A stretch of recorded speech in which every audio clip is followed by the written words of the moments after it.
Si je vous dis 8846 mètres 50 environ, la montagne la plus haute du globe, vous pensez à quoi? Facile, au Mont Everest. Et si je vous dis que notre invité l'a escaladé, vous pensez à qui? Ah bah à Serge Koenig, bien sûr. Exactement, nous recevons Serge Koenig. Bonjour Serge. Alors est-ce que c'est toi qui as donné le conseil à Julie de prendre des raquettes pour s'entraîner? Non, je l'ai vu tout à l'heure.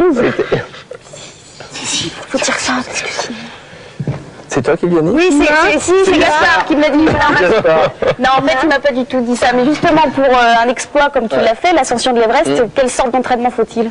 Il faut une condition physique de base, c'est vrai, mais les raquettes, ça entraîne aussi les cuisses.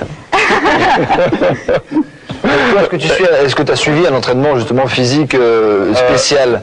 Oui. Parce que je pense non seulement au physique, où il faut être quand même en forme physique, mais c'est aussi beaucoup dans la tête. La tête et puis les poumons, le cœur, enfin je veux dire tout. Oui, mais tout ça, ça fait partie d'un entraînement physique de base qu'on a en général quand on pratique la montagne depuis pas mal d'années. Par contre, le plus difficile, c'est l'organisation d'une expédition. À la limite, la partie administrative, la partie organisation, la partie autorisation financière, etc., etc. C'est quelque chose de presque plus difficile que la partie entraînement, qui reste toujours quelque chose de plaisant, puisqu'on reste à Chamonix, on reste dans les montagnes, on reste dans d'autres domaines qu'on aime bien. Et l'organisation est peut-être même plus longue que l'ascension. Et ça se passe à Paris, et dans les bureaux. Et... Bon alors, tu nous as amené des images. Votre camp il était déjà plus haut que le Mont Blanc. Oui, le camp de base se trouve à 5400 mètres d'altitude, donc déjà pas mal de centaines de mètres au-dessus de l'altitude du Mont Blanc, du sommet du Mont Blanc, et à cette altitude de 5000 mètres, alors qu'il y a déjà des glaciers dans les Alpes, on a encore des prairies avec des yaks, des chèvres, avec des petites fleurs, des edelweiss et tout. En dehors de ça, pour la vue, ça doit être extraordinaire. C'est assez grandiose. C'est un peu à l'échelle, ce sont les Alpes, mais à une échelle beaucoup plus importante. Donc l'expédition, elle commence à partir de cette altitude-là, mais vraiment l'escalade, à proprement parler. L'escalade commence, l'escalade, ce n'est pas de l'escalade non plus verticale, c'est pas ce qu'on pourrait appeler de l'escalade rocheuse, enfin comme on voit pardon, dans les... dans les avec Gaspard. Ça entend, je peux vous passer. Alors Gaspard, pour information, c'est le fiston de Serge. Qui lui aussi fait de l'escalade. Lui aussi, c'est un aventurier. Hein. On va lui poser 2 ou 3 questions, mais d'abord, je dois revenir à cet exploit quand même. Oui. L'oxygène, c'est pas du tout la même chose. Là-haut, on respire pas pareil. C'est vrai qu'on dit que l'oxygène se fait beaucoup plus rare à cette altitude. C'est vrai qu'on respire plus mal. Quand on fait un pas, on a l'impression d'en faire 10 ou 15 ici. Donc on avance beaucoup plus lentement. Il y a l'oxygène, il y a le manque d'oxygène, il y a le froid également, il y a les conditions un peu de cette vie pendant 1 ou 2 mois en haute montagne. Qui reste assez pénible. Tu parlais du froid, quelle est la température là-haut?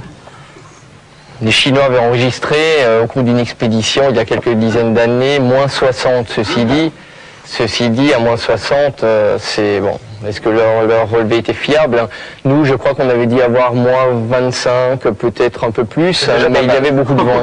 C'est déjà pas mal. Et au niveau de la sécurité, alors là, d'une manière un peu plus générale, comment ça s'organise au niveau sécurité, au niveau parce que bon, tu parlais de la température, mais il y a aussi le risque, quoi, du vide, ce ne sont pas des pentes très raides, donc les alpinistes qui vont là-bas, ce sont des gens qui ont tout de même un peu l'habitude, pas mal l'habitude d'évoluer dans ce genre de terrain, et dans les passages verticaux qui nécessitent déjà l'utilisation des mains et l'utilisation d'une corde, on essaie le plus possible de laisser une corde en place. En tout cas, donc c'est sûr, quoi. Qu'on y passe, qu'on y monte assez rapidement et qu'on y redescend assez rapidement en cas de mouvette. Maintenant, pour les tout petits qui nous regardent, et puis pour Gaspard, qui est déjà un aventurier, que doivent-ils faire s'ils veulent se lancer dans l'escalade? Parce que bon, évidemment, tout le monde n'est pas obligé de se lancer dans l'Everest tout de suite. Ça se fait très tôt, parce que bon, lui, il a 5 ans. T'aimes bien ça, l'escalade?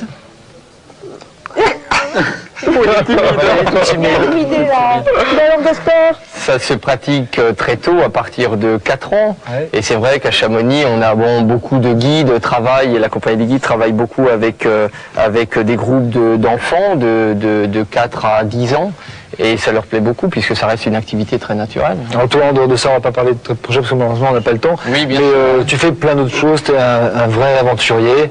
Et puis j'ai l'impression que Gaspard, il va suivre. C'est vrai qu'il tient pas en place. C'est vrai aussi Il fait du parapente depuis qu'il a 2 ans, pas tout seul, mais bon. C'est fou ça. Ce sont des activités qui plaisent énormément aux gamins. Eh ben, merci beaucoup Serge d'être venu nous parler de cette passion, c'est formidable. Puis peut-être qu'un jour je te suivrai peut-être moins haut. Merci bravo. Vous connaissez tous le dicton « on a toujours besoin d'un plus petit que soi ».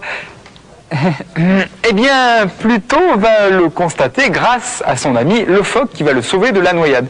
Et pourtant, au début, ça n'avait pas si bien commencé pour eux. Regardez.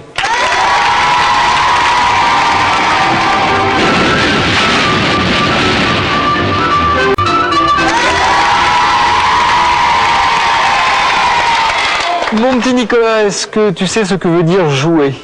Bah oui, je me demande un petit peu pourquoi tu dis ça. Ça veut dire se livrer à un jeu. Bon, bah alors qu'est-ce que tu attends pour nous livrer à ton jeu ? Eh mais une seconde quoi, ça vient, Philippe. mais tout de même. Il n'y a pas le feu au lac, comme disent nos amis suisses. D'ailleurs, j'en profite pour les saluer, nos amis suisses, parce qu'ils sont nombreux à nous regarder. Et bon, il fallait leur faire un petit coucou. Voilà, c'est fait. Alors je vous présente tout de suite nos candidats. Nous avons ici... Maximilien, Tu as quel âge, Maximilien? j'ai 9 ans. T'es bon en orthographe? Oui. Oui. Bon, ça va aller alors. Et là, nous avons Mademoiselle Jessie, qui a quel âge? 9 ans et demi. Et pour toi, l'orthographe, ça va aussi? Oui. Eh bien, on va voir ça tout de suite, car nos amis vont devoir écrire sur leur tableau un titre célèbre de film de Walt Disney. Allez, je vous aide un petit peu. En fait, il faut qu'ils écrivent le livre de la jungle. Bon, a priori, comme ça, c'est simple, mais... Ça les a beaucoup aidés. Tu crois que je les ai beaucoup aidés? Ah oui. Bon, on fait comme si je vous l'avais pas dit, alors. Je compte sur vous, bien entendu, pour les encourager. Celui qui sera le premier à terminer sera désigné vainqueur, évidemment. Attention, 3, 2, 1, c'est parti!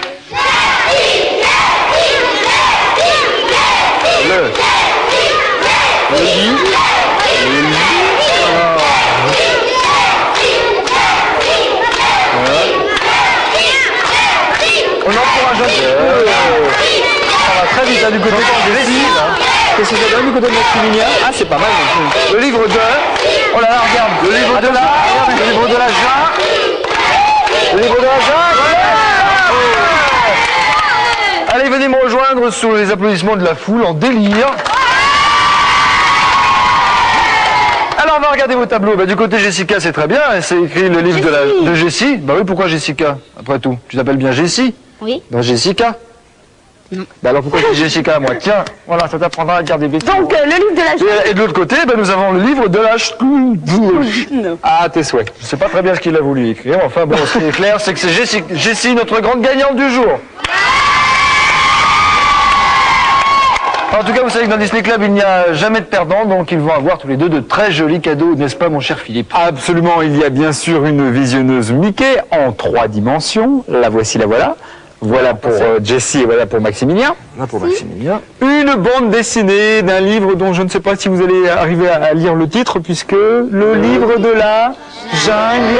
Là, il n'y a pas de problème, il est écrit en entier. Comme tu dis, il n'y a absolument aucun rapport avec le jeu. Non, non, pas du tout, pas du tout. Pur hasard.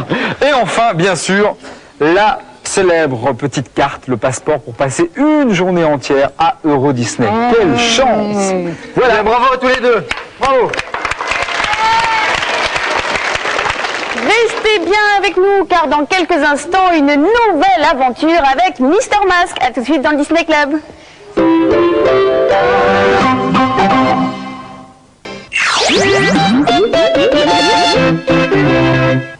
On se croirait dans un film d'épouvante. En effet, Morgana McCamber est revenue, manipulée par le seigneur du monde des songes. Oh, j'en ai froid dans le dos. Voici Mister Mask.